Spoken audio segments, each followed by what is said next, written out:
रात के लगभग 11 बजे का समय था। मैं अपने कमरे में सो रही थी जब अचानक मेरे कमरे का दरवाज़ा ज़ोर से खटखटाया गया। उठकर देखा तो ससुर जी दरवाजे पर खड़े थे। उन्होंने कहा, बहू, मैं बाथरूम में फिसल गया और कमर में भयानक दर्द हो रहा है। अगर तुम मेरी कमर की मालिश कर दो तो शायद थोड़ा आराम मिल जाए। मैंने बिना ज़्यादा सोचे दरवाज़ा खोला और उन्हें अंदर बुला लिया। ससुर जी को बिस्तर पर लिटाया और तेल की शीशी लेकर उनकी कमर की मालिश करने लगी। लेकिन उसके बाद जो हुआ उसने मेरी पूरी ज़िंदगी को बदल कर रख दिया। दोस्तों, आगे की कहानी दिल दहला देने वाली है। अगर आप पहली बार हमारे चैनल पर आए हैं तो चैनल को सब्सक्राइब करना ना भूलें। चलिए अब कहानी शुरू करते हैं। मैंने अभी-अभी जवानी की दहलीज पर कदम रखा ही था जब मेरे पिताजी ने मेरी शादी करवा दी। मेरी शादी को अभी कुछ ही महीने हुए थे कि एक बस दुर्घटना में मेरे पति का निधन हो गया। पिताजी ने बड़ी मुश्किल से मेरी शादी करवाई थी, लेकिन 3 महीने के भीतर ही मैं वापस अपने मायके लौट आई। मेरी माँ का पहले ही देहांत हो चुका था और घर में मेरी सौतेली माँ थी। उनके साथ मेरा रिश्ता हमेशा तनावपूर्ण रहा। मायके लौटने पर मैं 3 रात इसी डर में जीती रही कि अगर पिताजी ने मुझे ताने दिए तो मैं अपनी पीड़ा किससे साझा करूंगी। सौतेली माँ के कारण मेरे डर और अकेलेपन का बोझ और भी बढ़ गया था। कुछ दिनों बाद अचानक मेरे ससुर जी हमारे घर आए। उन्होंने मेरे पिताजी से कहा, मैं अपनी बहू को वापस घर ले जाना चाहता हूँ। ये उसका घर नहीं है। मेरी सौतेली माँ ने तुरंत हामी भर दी, लेकिन मुझे इस फैसले ने अंदर तक झंझोड़ दिया। मैं नहीं जानती थी कि इस फैसले के बाद मेरी जिंदगी में क्या तूफान आने वाला है।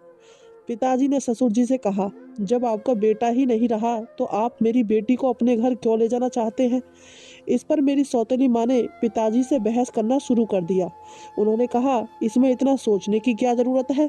वह उनके घर की बहू है। अगर वे उसे ले जाना चाहते हैं तो उन्हें ले जाने दो। दामाद जी की मौत हो गई तो क्या हुआ, वह अपने ससुर के साथ ससुराल में रह सकती है।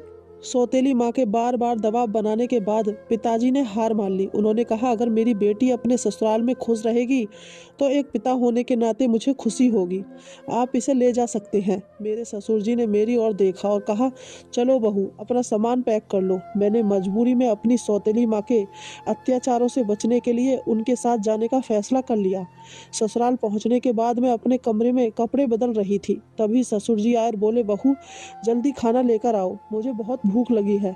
आज हम दोनों साथ बैठकर खाना खाएंगे। उनकी बातों में मुझे कुछ अजीब लगा, लेकिन मैंने कुछ नहीं कहा। जब मैं खाना लेकर उनके पास गई तो उन्होंने कहा, तुम्हें पता है, इस घर में मैं बिल्कुल अकेला हूँ। मेरा बेटा इकलौता संतान था और तुम्हारी सास भी अब इस दुनिया में नहीं है, इसलिए मैंने तुम्हें यहाँ वापस लाने का फैसला किया। मुझे अब अकेलापन काटने को दौड़ता है। फिर उन्होंने कहा, अब हमें एक दूसरे का सहारा बनकर इस घर को संभालना है। उनकी बातों ने मुझे असहज कर दिया, लेकिन मैंने कुछ नहीं कहा। मुझे नहीं पता था कि आगे मेरी ज़िंदगी में कौन सा तूफान आने वाला है। रात के 11 बजे थे। मैं अपने कमरे में सो रही थी, तभी दरवाजे पर दस्तक हुई। मुझे तुरंत समझ आ गया कि ये ससुर जी होंगे, क्योंकि घर में हमारे अलावा और कोई नहीं था। मैंने सोचा कि शायद उन्हें कुछ चाहिए होगा, इसलिए दरवाज़ा खोल दिया। दरवाज़ा खोलते ही उन्होंने मुझे पकड़ लिया और बोले, बहू, मैं बाथरूम में गिर गया था, कमर में बहुत दर्द हो रहा है। अगर तुम थोड़ी मालिश कर दो तो शायद मुझे आराम मिल जाए। मैंने उन्हें अपने बिस्तर पर लिटा दिया और दूसरे कमरे से तेल लेने चली गई। तेल लाते वक्त मैंने मन में अजीब सा डर था। मुझे बार बार यही लग रहा था कि मेरी जिंदगी में सब कुछ गलत हो रहा है, लेकिन मैंने खुद को संभाला और ससुर जी की मालिश करने लगी। मालिश के दौरान मैंने महसूस किया कि उनकी नज़रें मुझ पर कुछ ज़्यादा देर तक टिकी हुई थी। उनकी ये हरकत मुझे असहज कर रही थी। मैंने कहा, ससुर जी, आपको क्या ज़्यादा दर्द हो रहा है, क्या डॉक्टर को बुला लूं? उन्होंने जवाब दिया, नहीं बहू, तुम जो कर रही हो वही ठीक है। उनकी बातों से मैं और भी ज़्यादा असहज हो गई। फिर मैंने कहा, आप यहीं सो जाइए, आपकी हालत ठीक नहीं है, मैं आपके कमरे में जाकर सो जाती हूँ। मेरी बात सुनकर उन्होंने मेरा हाथ पकड़ते हुए कहा, अगर रात में मुझे किसी चीज़ की ज़रूरत पड़ी तो मैं कैसे संभालूंगा, तुम आज यहीं रुक जाओ। उनकी बात मानकर मैं उनके पास रुक गई, लेकिन मुझे बार बार यही महसूस हो रहा था कि वह मुझसे कुछ कहना चाहते हैं, कुछ समय बाद वह उठकर बैठ गए और मेरे करीब आकर बोले, बहू मैं तुमसे एक बात कहना चाहता हूँ, लेकिन पहले वादा करो कि नाराज नहीं होगी। उनकी बात सुनकर मेरा दिल तेजी से धड़कने लगा।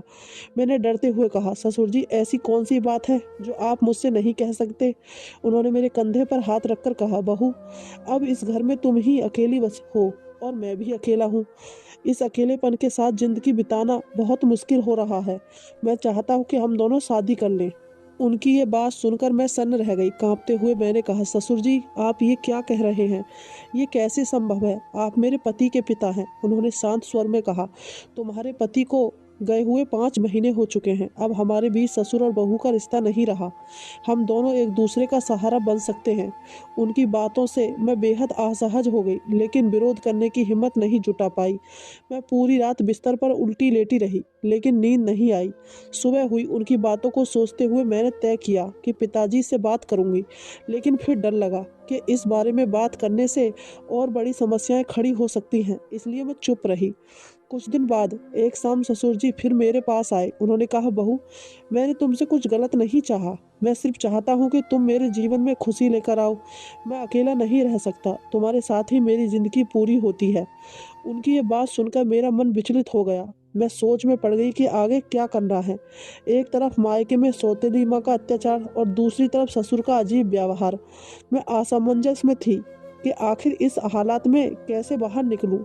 ससुर जी बोले, देखो बहू मैं जानता हूँ कि तुम्हारे लिए ये सब आसान नहीं है, लेकिन मैं तुमसे जो चाहता हूँ वह गलत नहीं है। हमें एक दूसरे की ज़रूरत है, तुम्हारे साथ रहने का अरमान है। उनकी बातों ने मुझे अंदर तक हिला दिया। मैं कुछ बोल ही नहीं पाई। उनके शब्द बार बार मेरे कानों में गूंज रहे थे। मेरा दिल और दिमाग एक तूफान में घिर गया। क्या मैं इस रिश्ते को एक नया मोड़ देने जा रही थी? क्या ये सही होगा? थोड़ी देर बाद ससुर जी खुद ही कमरे से बाहर चले गए, लेकिन उनकी कही बात मुझे शांत नहीं रहने दे रही थी। उन्होंने कहा था कि मेरे साथ रहने से उन्हें अकेलेपन का एहसास नहीं होता और वह चाहते थे कि हम दोनों मिलकर एक नई जिंदगी की शुरुआत करें। सारा दिन मैं इन्हीं बातों में उलझी रही। मेरी जिंदगी के सामने अब 2 रास्ते थे। पहला, मैं उनके प्रस्ताव को ठुकरा दूं और अपनी पुरानी जिंदगी में लौट जाऊं, लेकिन उस रास्ते पर सौतेली माँ के अत्याचारों और अकेलेपन के सिवा कुछ नहीं था। दूसरा रास्ता वह था जिसमें मेरी दुनिया पूरी तरह से बदल सकती थी। लेकिन क्या मैं सच में अपने ससुर के साथ एक नया जीवन शुरू कर सकती थी? क्या ये सही होगा? यह फैसला कोई आसान नहीं था। मैंने कई बार खुद से सवाल किया कि क्या मैं कुछ गलत करने जा रही हूँ। बहुत सोचने के बाद मैंने ससुर जी से बात करने का फैसला किया।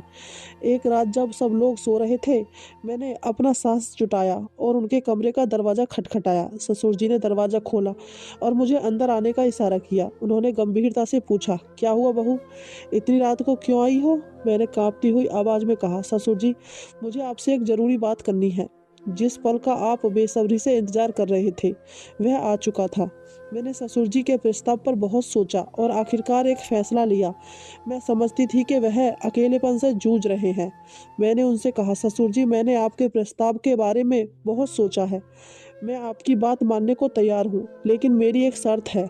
आप मुझे दुनिया की बातों की परवाह किए बिना हमेशा एक पत्नी की तरह प्यार देंगे और मुझ पर पूरा विश्वास बनाए रखेंगे। बदले में मैं भी आपको एक पति की तरह प्यार और सम्मान दूंगी।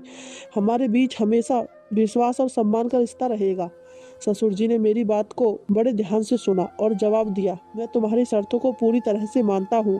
तुम्हारा सम्मान और प्यार हमेशा बनाए रखूंगा। उनकी बात सुनकर मुझे थोड़ी राहत महसूस हुई, लेकिन मन में अजीब सी घबराहट भी थी। मैं खुद से सवाल कर रही थी, क्या जो मैं कर रही हूँ वह सही है? लेकिन उस दिन के बाद से ससुर जी ने मेरी सभी ज़रूरतों का ध्यान रखना शुरू कर दिया। हमने एक नई जिंदगी की शुरुआत की, ये जानते हुए कि समाज हमारे रिश्ते को स्वीकार नहीं करेगा। रिश्तेदारों और आसपास के लोगों ने हमसे दूरी बनानी शुरू कर दी, लेकिन हमने किसी की भी परवाह नहीं की। धीरे धीरे हमारे रिश्ते में प्यार और समझ बढ़ने लगी। ससुर जी हर दिन मेरे लिए कुछ खास करने की कोशिश करते।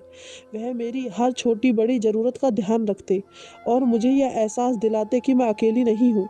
ससुर जी के साथ बिताए समय ने मुझे यह सिखाया कि सही साथी के साथ जीवन में किसी भी मुश्किल को पार किया जा सकता है। समाज की आलोचना और विरोध के बावजूद हमने अपना प्यार और सम्मान बनाए रखा और इस नए रिश्ते में खुश रहने का रास्ता चुना। आज जब मैं अपने ससुर के साथ खुश हूँ तो मुझे ये समझ आता है कि कभी कभी जीवन हमें ऐसे मोड़ पर ले आता है जहां हमें अपने फैसलों पर फिर से सोचने की ज़रूरत होती है। हमने अपने रिश्ते को नई परिभाषा दी और एक दूसरे का सहारा बनकर हर चुनौती का सामना किया। यह सफ़र आसान नहीं था, लेकिन हमारी हिम्मत और एक दूसरे पर भरोसे ने हमें मजबूत बनाया। अब हमारा रिश्ता न केवल प्यार बल्कि समझ और सम्मान पर आधारित है। यह कहानी हमें यह सिखाती है कि जीवन में आने वाली हर परिस्थिति में सही और गलत का फ़र्क समझना कितना ज़रूरी है। कई बार हमें समाज के दायरे में बाहर निकलकर अपने दिल की सुननी होती है। अब ये सवाल है, अगर आप मेरी जगह होते तो क्या करते? क्या आप समाज की परवाह किए बिना अपने फैसले पर टिके रहते? नीचे कमेंट बॉक्स में अपनी राय ज़रूर बताएं। ये कहानी आपको कैसी लगी हमें ज़रूर बताएं। अगर ये कहानी आपको सोचने पर मजबूर कर गई है तो इसे लाइक करें और अपने दोस्तों के साथ शेयर करें। ऐसी ही दिलचस्प और प्रेरणादायक कहानियों के लिए हमारे चैनल को सब्सक्राइब करना ना भूलें। आपके साथ की हमें हमेशा ज़रूरत है। धन्यवाद दोस्तों।